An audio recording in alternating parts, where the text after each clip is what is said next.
Vida e Sexo, capítulo 24, Carga Erótica.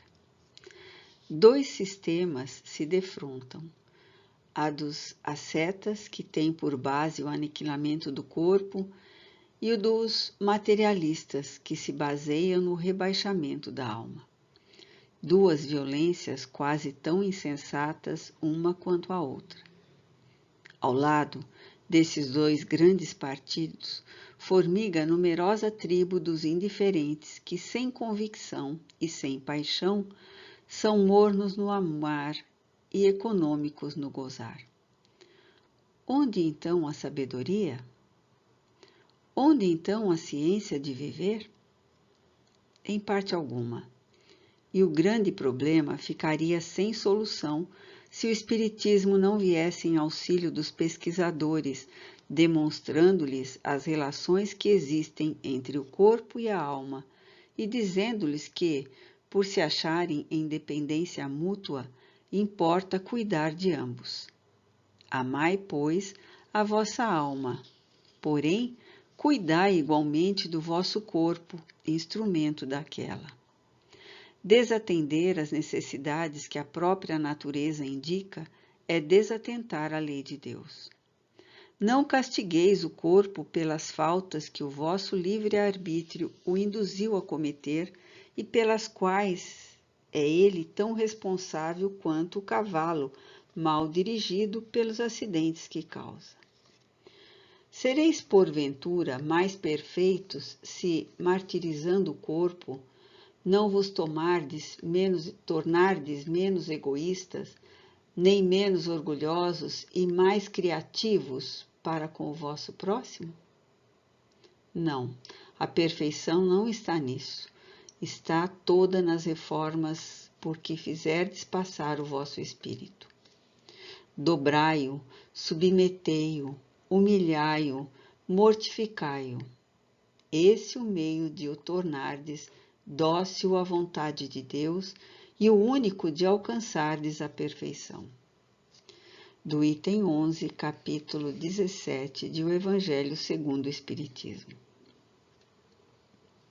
O instinto sexual, exprimindo amor em expansão incessante, nasce nas profundezas da vida, orientando os processos da evolução. Toda criatura consciente traz consigo, devidamente estratificada, a herança incomensurável das experiências sexuais vividas nos reinos inferiores da natureza. De existência a existência, de lição em lição e de passo em passo, por séculos e séculos na esfera animal, a individualidade, erguida à razão, surpreende em si mesma todo um mundo de impulsos genésicos por educar e ajustar as leis superiores que governam a vida. A princípio, exposto aos lances adversos das aventuras poligâmicas, o homem avança de ensinamento a ensinamento para sua própria instalação na monogamia, reconhecendo a necessidade de segurança e equilíbrio em matéria de amor. No entanto, ainda aí é impelido naturalmente a carregar o fardo dos estímulos sexuais, muita vez destrambelhados, que lhe enxameiam no sentimento, reclamando educação e sublimação. Depreende-se disso toda criatura da terra transporta em si mesma determinada taxa de carga erótica, de que, em verdade, não se libertará unicamente ao preço de palavras e votos brilhantes, mas à custa de experiência e trabalho, uma vez que instintos e paixões são energias e estados inerentes à alma de cada um, que as leis da criação não destroem, e sim auxiliam cada pessoa a transformar e elevar no rumo da perfeição. Fácil entender, portanto, que do erotismo como fator de magnetismo sexual humano na romagem terrestre, seja em se tratando de espíritos encarnados ou desencarnados na comunidade planetária, não partilham tão somente as inteligências que já se angelizaram, em minoria absoluta no plano físico, e aqueles irmãos da humanidade provisoriamente internados nas celas da idiotia, por força de lides expiatórias abraçadas ou requisitadas por eles próprios antes do berço terreno. Os espíritos sublimados se atraem uns aos outros por laços de amor, considerados divinos, por enquanto inabordáveis a nós outros, seres em laboriosa escalada evolutiva, e que compartilhamos das tendências e aspirações, dificuldades e provas do gênero humano.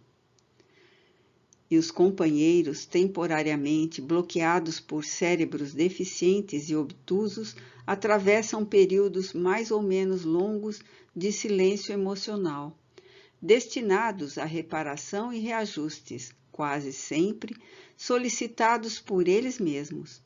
Repetimos, já que se sentenciam a entraves e inibições no campo de exteriorização da mente, por meio dos quais refazem atitudes e recondicionam impulsos afetivos em preciosas tomadas e retomadas de consciência. À vista do exposto, é fácil reconhecer que toda criatura humana, sempre nascida ou renascida sob o patrocínio do sexo, carrega consigo determinada carga de impulsos eróticos que a própria criatura aprende gradativamente a orientar para o bem e a valorizar para a vida. Diante do sexo, não nos achamos de nenhum modo à frente de um despenhadeiro para as trevas, mas perante a fonte viva das energias em que a sabedoria do universo situou o laboratório das formas físicas e a usina dos estímulos espirituais mais intensos para a execução das tarefas que esposamos, em regime de colaboração mútua, visando ao rendimento do progresso e do aperfeiçoamento entre os homens. Cada homem e cada mulher que ainda não se angelizou ou que não se encontra em processo de bloqueio das possibilidades criativas, no corpo ou na alma, traz evidentemente maior ou menor percentagem de anseios sexuais a se expressarem por sede de apoio afetivo. E é claramente nas lavras da experiência, errando e acertando, e tornando a errar para acertar com mais segurança, que cada um de nós, os filhos de Deus em evolução na Terra, conseguirá sublimar os sentimentos que nos são próprios, de modo a erguer-nos, em definitivo, para a conquista da felicidade celeste e do amor universal.